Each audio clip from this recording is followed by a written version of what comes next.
I saw that Adobe recently released a vector scope um, for Adobe Camera Raw. And I think one of the principal things that I've seen people using it for is for skin tone adjustments and corrections.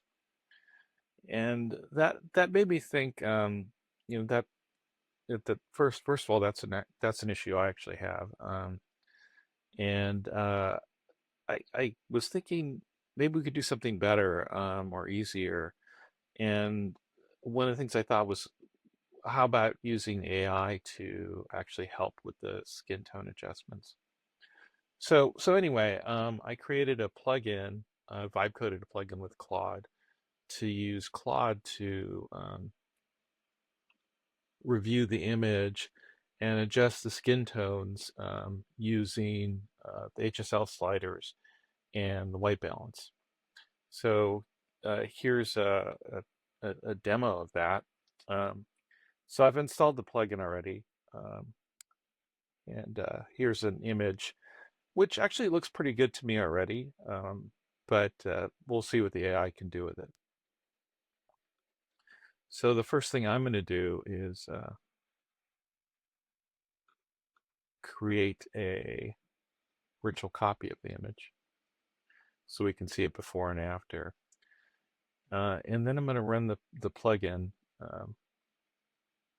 which sends an image to Claude along with directions to look at the skin tones and adjust them, again using the white balance and the HSL sliders.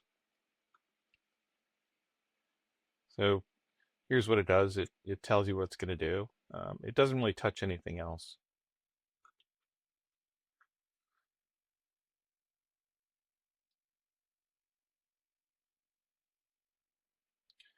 So here's what it thought it needed to do, which is change the white balance and tint a little bit, and then use the HSL Color Mixer to change the colors. So here it is. Here's a before and after.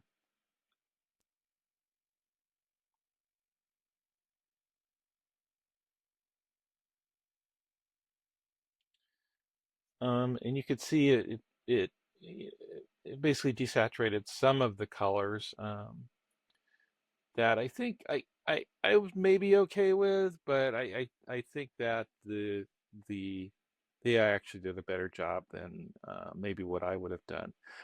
And the original was actually color calibrated using a color checker passport, um, and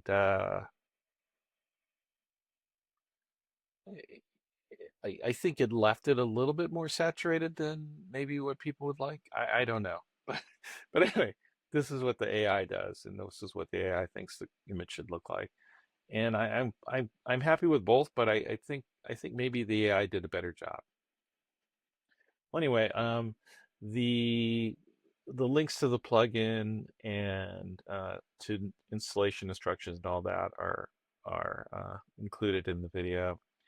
And the only thing you'll need to do is download the plugin and install it, and then you'll need a Claude API key. So you'll need to go to Claude and sign up for that, and it costs about a couple of cents per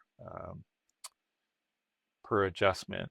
So if you're in the studio, like in this case, you may want to just do it for one image and then just sync it to the rest of the images that you have. All right, well, that's about it. Thanks for watching.